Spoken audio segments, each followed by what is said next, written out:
Yo, yo, yo, what it do? What it do? It's your boy Demo the Don, aka God Demo. Back in the house again, back in the thing again. Doing what I do this, doing what I do the most, doing what I do this. You know what I'm saying? Just give it to you real, give it to you raw, give it to you the exact way it's supposed to be given to you. Just straight up.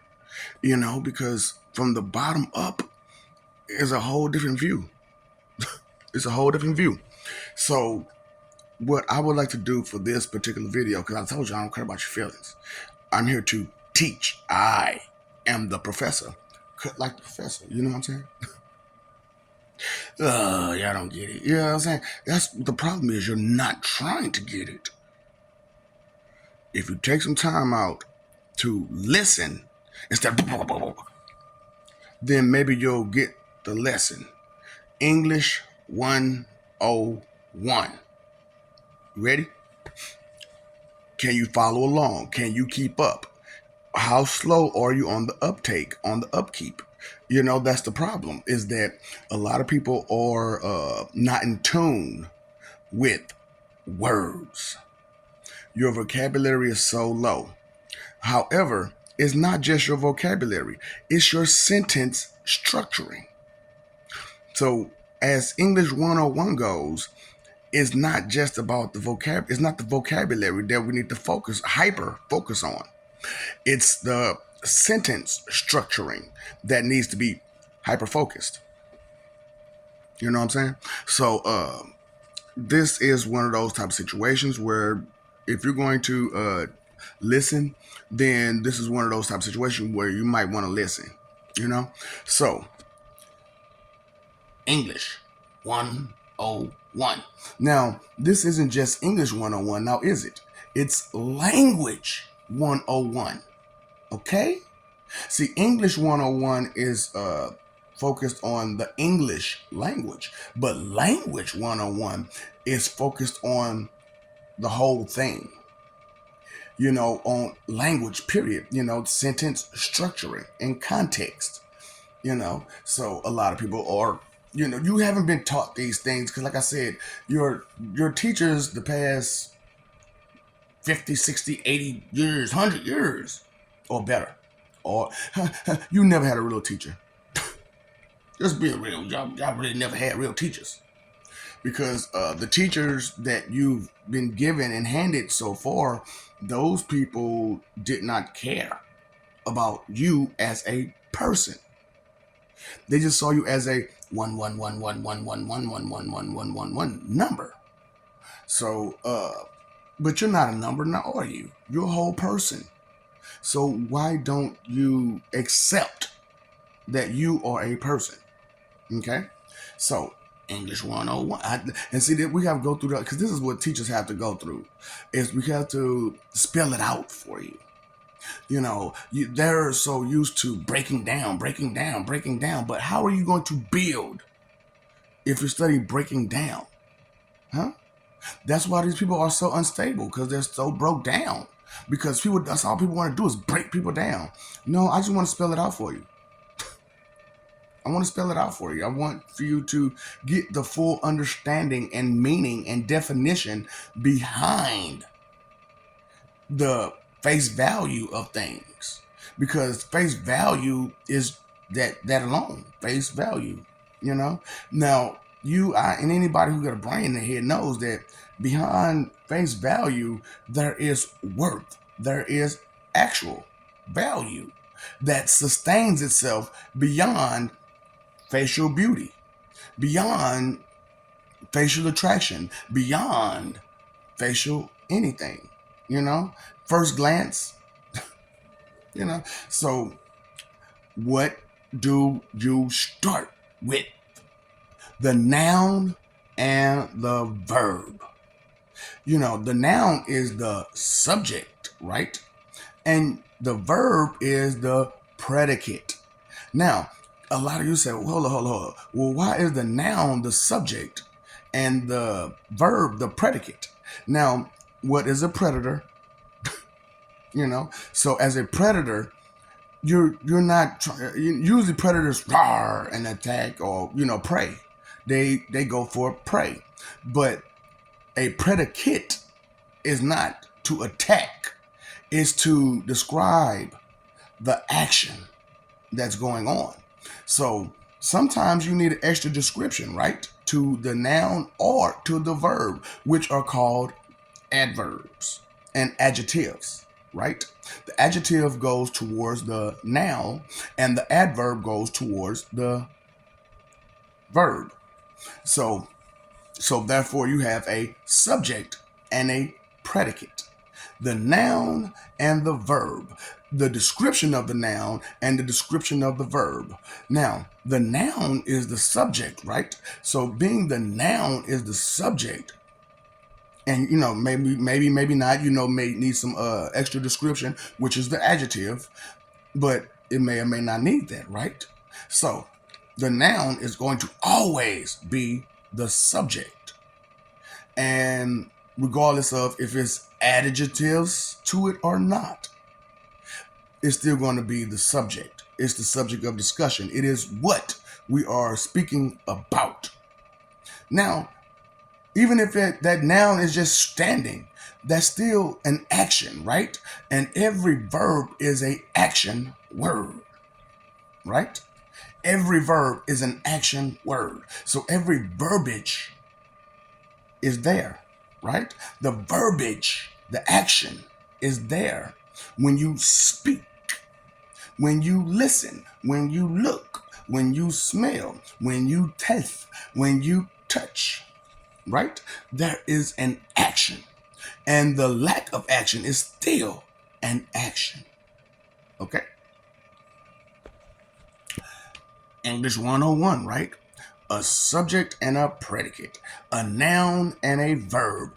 Adjectives goes with nouns and adverbs go with the verb. There are descriptions to those words.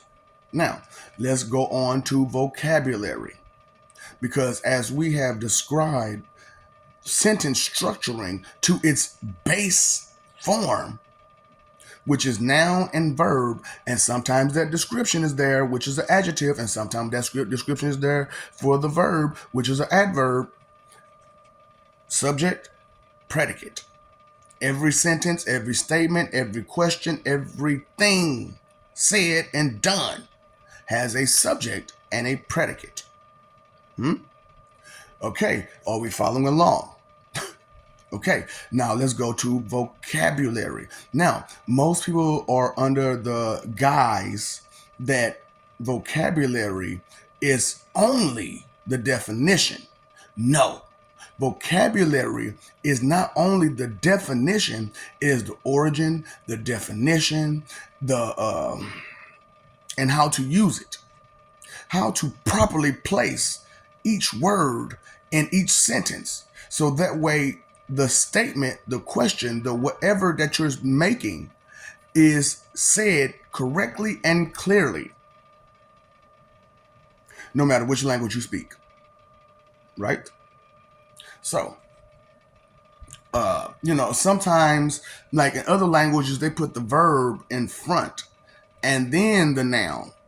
But in the English language, we use the noun and then the verb. However, do you remember what I was saying about prefix, suffix, and affix? Now, let's take a beautiful word called technique, and let's go over that as we discuss prefix, suffix, and affix for right now, because prefix, suffix, and affixes are the biggest part of every word, because the affix is the root word, and the prefix is the predisposition of that word, and the suffix is the ending disposition of that word. So let's use technique. A lot of people would think that the affix would be in the middle, which is the knee, but that's not the affix. Now, is it? Knee is not the affix. Knee is the prefix. So what about tech? No, tech is the suffix. Where's the affix? The affix is Q. Yeah. Because as you cue something, you tee it up, right? You tee it up. You put it in order. You bring it to light. Technique, right? And the knee part, right? The niche. What is a niche? See, that's another word you got to figure out, right? Just to figure out that word, technique, you got to figure out what niche is. See, a lot of these prefixes and suffixes come from words that are usually used as affixes. They're not just always on or in or re and stuff like that. No, they come from words. And if you don't understand the words that you're using, you're going to be lost. Technique. Yeah. Do you understand the techniques in which I've used? Do you understand the techniques in which I implore, deploy? See, no matter however it goes, it's always identification of where is this word. Is it the affix, is it the prefix, or the suffix? See, to technique, the prefix is ni. The prefix is ni. The suffix is tech, and the affix is q at the end. So you're queuing up the technological niche that you have. Technique. So that's how definitions truly are defined, by their affix, their suffix, and their prefix. So all words aren't just that way, just the prefix always in the beginning, and then the affix, and then the suffix. No, not every word is done that way. Some of these words have to be broken down. I use that breakdown word because you have to separate each portion as you combine it back together. So you have separated the Q, the ni, and the tech. What do you have? Technique. And do you have a technique to your behavior? Yes, you do. You have technique to your behavior. So, as we have stated, a whole entire situation, a whole entire statement, which comprised of multiple sentences, correct?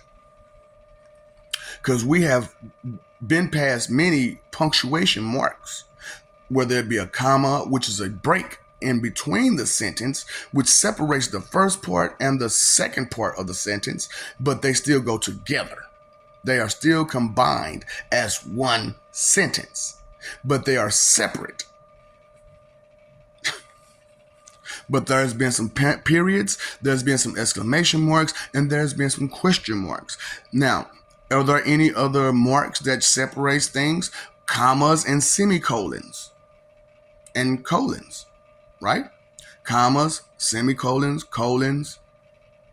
What are these things? They are marks and punctuation marks that separates things. The separation is going to always be there from subject and predicate, from definition and its meaning. And a lot of people don't understand that. The meaning of a word is not always its definition. Its definition is its base of that word. And then you go on to its meaning. And then you can describe exactly how to use said word. Whether it be a noun or a verb, an adjective or an adverb, something of description or the subject or the predicate. Have you followed along so far? And this is a problem with most people. It's so hard for them to keep up and follow along because you are going off of taught, taught, taught, taught, taught, programmed. So let's get away from the programming and let's learn by listening, looking, and paying attention, soaking in the information in which we have. So now that I have gone over subject and predicate, let's go over perception and perspective. Now, as you read whatever you're reading, you must be aware of the perception. The perception was always going to be first, second, or third, and if you understand first person is always going to have the intimate details, always the intimate details, the personal, the super detailed details, descriptions of what the subject or the predicate is about. Second person is going to be always the person that's with the person. So they'll kind of see things, but they'll have a different perception because it's not them that's doing it. It's okay. So let's say a martial artist, you understand how much power you put in your punch, right? Let's use that as an example. As a martial artist, you understand how much power and speed you put in your punch. But someone on the outside, which is second or third person, won't be able to tell you that part. So perception is always important because if it's not coming from a first person perception, there's going to be missing adjectives and adverbs, descriptions to the noun and the verb. Okay, so if you're going off third person, that's totally on the outside looking in. The second person is right there with the person, so they can actually see it, feel it, taste it, touch it. They're right there with the first person perception. Okay, so they'll have a little bit more details to the noun and the verb, the subject and the predicate. That second person perception, and third person, they'll only see as much as they can see and hear and take in. If that person on the third person view does not have the intellect to identify the subject, the noun, the predicate, the verb, the adjective, the adverb, the colon, the punctuations in what they're seeing, hearing, and giving you as far as information goes, you're going to be lost completely. So that's why I'm bringing to you to understand that only going off a third person view will leave you stumped and confused because you don't have second or first person perception. So perspective is the amount of information taken in. So first person, let's say they don't really realize how much power they're putting, how much speed they're putting in. They don't really realize it. But the second person view, they can see it. They have a better perspective because they themselves have studied speed and power and the difference and the effects of either one. This is only the example. You could take this to any and all things, okay? Do not just stick to just fighting alone because that's not all life is about now, is it? So let's go further and beyond those examples given to us and take in the effect of what it is, which is every statement and question made, an effect, cause and effect, right? because something happened, there was an effect. So we've already went over nouns, verbs, adjectives, adverbs, subject and predicate, perception and perspective, cause and effect. For everything done, there was a cause and there was an effect, right? There was an action and a reaction every time. So keep that in mind as you read your reading. Understand that all of these things go to hand in hand with each other as you read the cause and effect, the action and reaction. So if they just bust out the reaction, what was the action? What was the initial action that caused that reaction? If they never state that, then you never know. That's a loss of information. That is a bad perspective and perception. So there's a good and a bad side to everything, even reading. So this was English 101. Did you like my class? Now, there is more to this, of course. However, that is the baseline of everything, of just basic reading, is to understand all of those elements when reading. And you have to take in note of all of this as you're reading. So being that I'm teaching this and you did not know this, let's be respectful as we continue on or as you go backwards, because there are lots of things that I have said that you were totally unaware of because of that lack of knowledge, because no one was willing to give you those points, because they didn't want you to advance more than them. Now, me, I'm not worried about you advancing more than me because you won't do it. I've gone too far, and I will not give advanced techniques, instructions. No.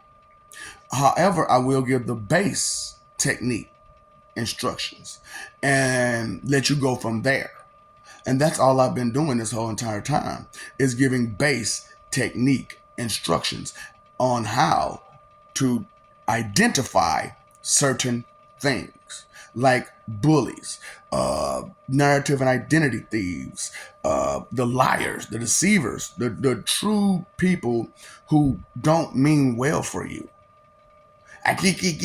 Smiling faces, they tell lies because they're not taking serious the effect that they're giving to you. They're not taking serious the cause that will drive you after giving you false effects. So it will create a reaction before an action. Let's think out there, please. I love you. We love you. Stop forgetting it. Stop messing over that love, fighting for image, creating an enemy because of your ego, and you don't want to listen, in hard-headedness and rebellious and disobedient behavior and nature. Creating chaos when there should be order. Order in what? Order my steps in your words, dear Lord. Please guide me every day. That's why I make these videos. So you don't need me every day. Just refer to a video that will give you exactly what you need. So, like I said, everybody has a New Year resolution. Mine's is to go hard and go harder than I've already done, and give you those explanations that you deserve, those definitions, those descriptions, give you the identification of knowledge beyond the jump that they've given you, without giving you the base, the foundation to build on. Instead, they tell you jump, jump, jump, jump, jump. Froggy, jump, jump, jump. Froggy, bust a grape. Jump on this grape to that grape to this grape to that grape to this grape to that grape to this grape to that grape. Correct? Here, one guy by himself, all alone, putting in max effort. Your definition of max effort, not mine. My definition of max effort, I can't do that. That's way more advanced than you would be willing to accept and take in. So I have to lower my standards on technique so that way you can grasp the bottom line, baseline. So as we go forward in life and existence, we can build instead of breaking down. We ain't got to break nothing down. We just build, build, build, build, build, build, build, build, build. Okay?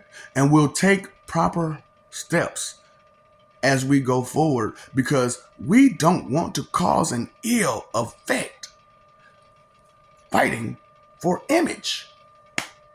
Because living for peace is much better. Because when you live for peace, no one gets hurt. And you stay out of harm's way. Because you're not fighting. Fighting for what? Image? Reputation? Lies? Deceptions? Cons? Who convinced you to not listen? Who convinced you to not see? Who convinced you that their words are the only words that you should take in? Never on this end. Take in as much information as you can from as many sources as you can and identify those familiar and similar traits of every bit of information that you receive, because commonality also dictates truth and facts. Straight up. If it's a common reoccurrence, it's a fact. That is a fact. A common reoccurrence is a fact. Not just your 2-cent expectation check of what you think, feel, believe, and guess, but common.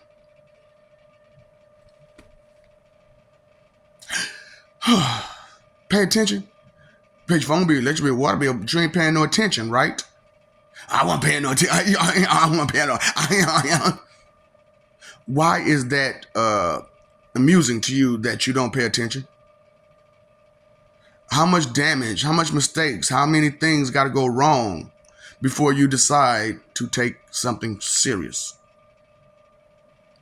You know, knowledge is power. And if ignorance is bliss, you're just happy to be ignorant. You're blissfully ignorant. Happy to not have knowledge. You're happy to not have knowledge when you know knowledge is power. Knowing is half the battle. And when you know better, you can do better. You have no desire to do better. That's a bad lack of desire, isn't it?